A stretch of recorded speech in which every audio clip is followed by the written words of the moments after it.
Released in June of 1997, this action thriller directed by Simon West and produced by Jerry Bruckheimer would gross over $220 million, and for better or worse, cement Nicolas Cage as an action star for years to come. Complete with a distractingly over-the-top southern accent, Cage stars as a former US Army Ranger who serves 8 years in prison following involuntary manslaughter charges when he attempts to protect his pregnant wife, Monica Porter.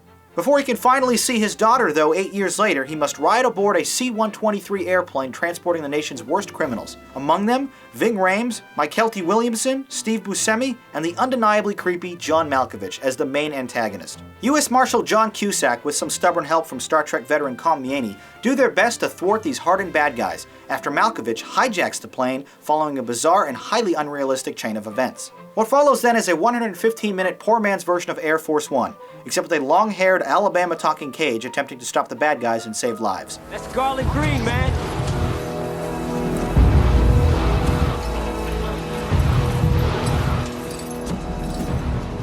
Christ, in a cartoon. Shit, that's garlic green, man. Marietta Mangler. That skinny little man butchers 30-something people up and down the eastern seaboard. They say the way he killed those people makes the Manson family look like the Partridge family. Well, he's on the right flight. Awkwardly scored by the original hit single How Do I Live, much of this picture almost plays out like an amusing parody of realistic action films. The characters, motivation, corny one-liners, and massive set pieces are so over-the-top and absurd, it's easy to enjoy this picture ironically. Many individual sequences do work well, however, like Cage writing a message on a dead convict before dropping his corpse into the busy intersection thousands of feet below, in an attempt to transmit a message to Cusack, helping from the ground.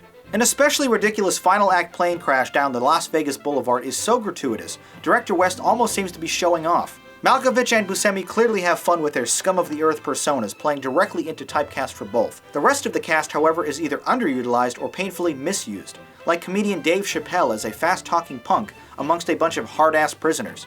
From a purely action standpoint, though, Con Air works. The explosions are big and fun, the chase scenes are fast and thrilling, the fistfights and standoffs believable and intense. A decently enjoyable ride that's unfortunately forgettable, it's hard to fault this movie for being exactly what you'd expect. A flash-in-the-pan, exaggerated mess of action movie cliches, rendered here with excellent stunts, visuals, sound effects, and pacing. Con Air. Senseless thrills, fast, redeemable fun. Now let's check out what you had to say about this movie in the YouTube comments.